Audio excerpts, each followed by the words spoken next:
केंद्र सरकार की तरफ से उन लोन ऐप्स के खिलाफ कार्रवाई की जा सकती है जिनको कि रिजर्व बैंक ने अपनी लिस्ट में शामिल नहीं किया है।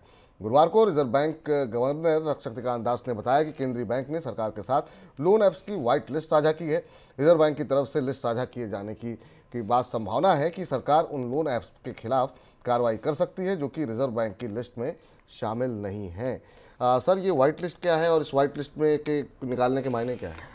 ये बात काफ़ी दिनों से स्पष्ट नहीं थी विपुल की आखिर कौन से लोन ऐप्स हैं जो सही हैं, वैलिड हैं, वैध हैं या सही हैं और कौन से अवैध हैं। क्योंकि मोबाइल फ़ोन एप्लीकेशंस पर और जो ऐप स्टोर्स हैं अलग अलग, चाहे वो प्ले स्टोर हो या एप्पल का ऐप स्टोर हो या बाकी मोबाइल फ़ोन कंपनियों के जो ऐप स्टोर्स हैं, उनके ऊपर बहुत सारे लोन ऐप्स अवेलेबल थे और किसी को भी ये नहीं पता कि इसमें कौन सा ऑथेंटिकेटेड है, ऑथेंटिक है या सही नहीं। और ये काम पिछले डेढ़ साल से चल रहा था। भारत के रेगुलेटर्स इसे देख तो रहे थे पर स्पष्ट रूप से नहीं पता था।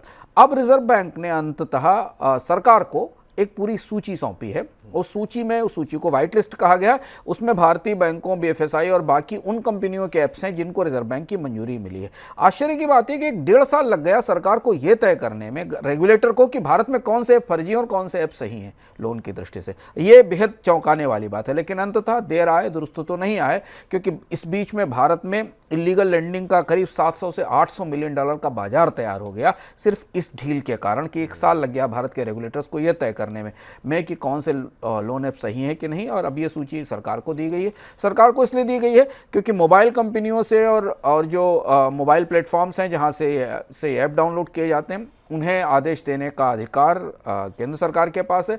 अब शायद केंद्र सरकार की तरफ से गूगल को, एप्पल को और बाकी कंपनियों को इस बात के आदेश दिए जाएंगे कि इनके अलावा जो भी ऐप अवेलेबल हैं उन्हें उनको ऐप स्टोर से हटा दिया जाए, उन्हें ब्लॉक किया जाए और उनको अलग किया जाए। इसके साथ यह भी उम्मीद है, शायद अभी तक तो रिजर्व बैंक ने नहीं कहा है, लेकिन यह भी उम्मीद है कि शायद रिजर्व बैंक के सरकार इन लीगल ऐप्स की एक सूची भी जारी करेगी जो होनी चाहिए लोगों की जानकारी के लिए कि कौन से बैंकों के ऐप्स ऐसे हैं जो डिजिटल लेंडिंग के लिए वैध हैं और जिनसे लोन लेने में कोई खतरा नहीं है।